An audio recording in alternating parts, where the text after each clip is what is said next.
How's it going, everyone? Welcome back to another Pokemon Spotlight. In this episode, we are looking at Baxcalibur, which is Generation 9 pseudo-legendary Pokemon. Up there with likes of Tyranitar, Hydreigon, Metagross, that kind of Pokemon.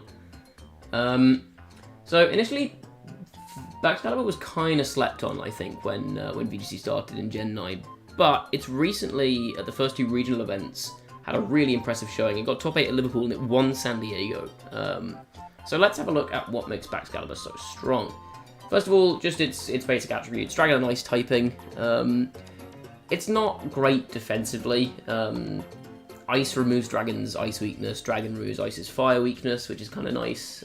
But you still keep Dragon's weaknesses to Dragon and Fairy, which are both fairly common at the moment. And you keep Ice's weaknesses to Steel, to Fighting, to Rock. Which, again, are all kind of common. So defensively, this typing is not fantastic. So I think a lot of the time you will see Baxcalibur terastallizing. But, I mean, it can just stick around its normal form if it's not got any big threats on the opposing side, because Dragon is just a good defensive typing in general.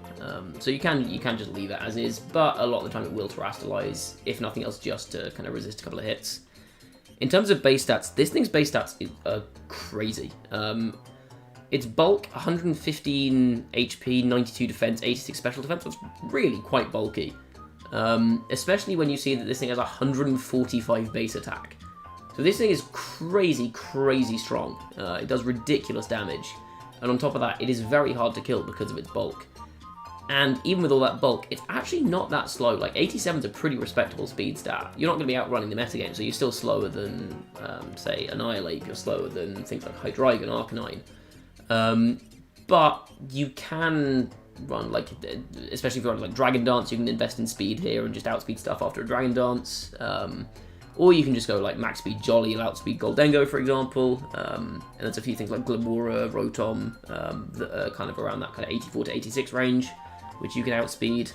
Or you can just go super bulky with this thing, invest heavily in HP and like defense or special defense and attack, and not too much in speed, and still just outrun a lot of stuff naturally because of that decent base 87 speed. So there's a lot of ways you can build this Pokemon in terms of EV spreads, but its stat block in general is just very, very strong. Its abilities, Ice Body, not particularly good. Effectively, when it's snowing, you get leftovers recovery on top of the defense boost that Ice types get, but honestly, snow is not particularly relevant at the moment, so that's not really anything. The real ability here is Thermal Exchange. Thermal Exchange is an excellent ability. So what it does is it boosts the attack stat by, I believe, 2 stages, when the Pokemon's hit by a Fire-type move, and the Pokemon can't be burned. So the Pokemon being unable to be burned is really big on a physical attacker. You see something like an Annihilate, the bulk up sets run Terrify just to avoid getting hit by Will-O-Wisps, right? And so a natural immunity to burn on such a strong physical attacker is really, really powerful. On top of that, it doesn't really want to take fire moves that much, because Thermal Exchange doesn't make Baxcalibur immune to fire-type moves. It just means it gets a boost when it gets hit by them. Think along the lines of Water Compaction on Palisand, if you played with Palisand ever.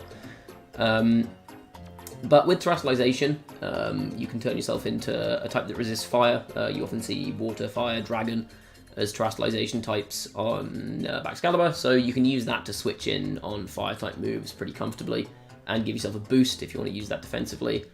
And like, let's say, for example, in front of something like an Arcanine. Arcanine doesn't want to Flare Blitz this thing because it gives it an attack boost. Can't Will-O-Wisp it. Snarl didn't do anything. So Thermal Exchange is generally just a very, very strong ability on a physical attacker. So let's have a look at some of Baxcalibur's moves. Okay, so first up we have Baxcalibur's signature move, Glaive Rush. Now, Glaive Rush is a very, very powerful attack. It's 120 base power and 100% accuracy. And unlike something like Outrage, which was previously Dragon type's kind of most powerful physical attack, you can choose your target. The downside of this is that between using Glaive Rush and Baxcalibur's next turn, attacks from opposing Pokemon can't miss and will deal double damage. So you leave yourself very vulnerable, basically, when you use Glaive Rush. And you can sometimes get around that by clicking Protect on the next turn, for example, if you move after your opponent when you use Glaive Rush.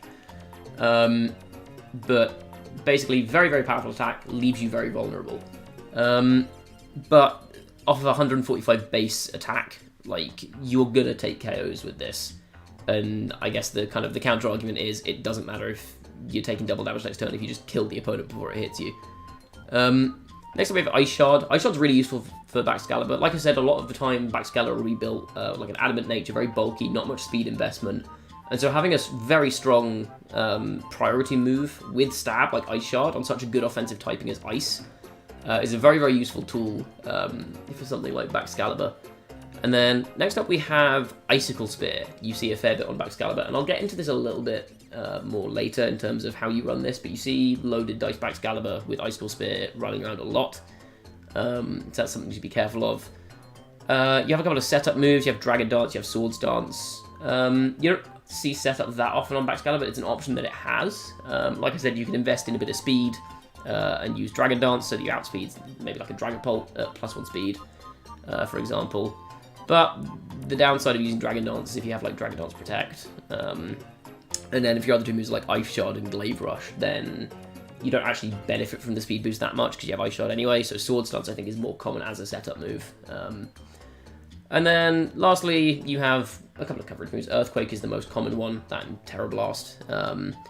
Its attacking move pool isn't that wide, but like I said earlier, its offensive typing is so good that you generally don't need it. Earthquake can just be nice to hit steel types, for example, which, as I said earlier, resist both of its stab types. Next up, let's have a look at a couple of common sets that you might see run on Baxcalibur. So the first of these sets, as I mentioned briefly earlier, is loaded dice with Icicle Spear. Now, the reason you might want to use loaded dice on Baxcalibur, despite the fact that it's not a very common item, I think Baxcalibur is the only Pokemon that really uses it consistently, is because it gives you a consistent Ice Stab move outside of Ice Shard, so in this case, Icicle Spear. So if we compare this to your next best Ice Stab move, which is Icicle Crash, generally a very unreliable move. Icicle Crash is 85 base power and 90 accuracy, which is not really very good. Like, even if it's 100 accuracy, 85 isn't that strong, and the flinch chance on it really doesn't make up for the lack of accuracy. And so if we have a look at some calculations here, even with a Life Orb, Icicle Crash, its power is, say, 85 being its base power times the 1.3 boost for Life Orb, is 110.5, right? It's kind of like its quote-unquote power.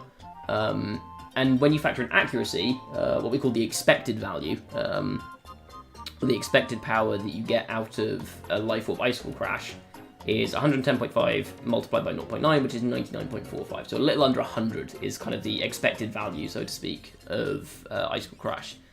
That's kind of the power that you can expect from this move when you take into account accuracy. Now, if we look at loaded dice with Icicle Spear, your expected value is you've got a 50% chance of hitting 4 times, a 50% chance of hitting 5 times, which gives you an expected value of 112.5.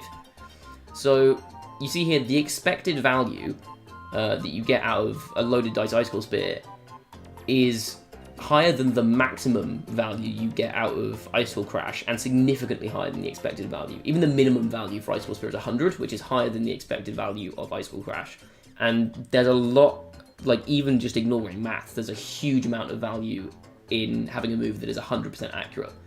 Even a move that's 95% accurate, if it has a higher expected value than a 100% accuracy move, a lot of people will tend towards the 100% accuracy move, just because that reliability and knowing that you cannot miss is huge.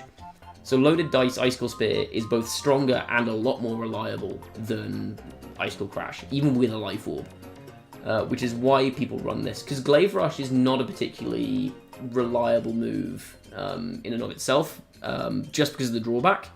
Like, you leave yourself very open when you use it, whereas using loaded dice Icicle Spear, completely zero drawback, very powerful Ice Stab move, it can break through focus sashes, that kind of stuff. So that's why people run that. And then on this set, you tend to just run 3 attacks protect with like fire or water terror types. You can also run Dragon Terror, I've seen on this. As I mentioned earlier, it gives you that fire resistance, so you can kind of abuse Thermal Exchange a little bit if you can try and switch it on fire type moves.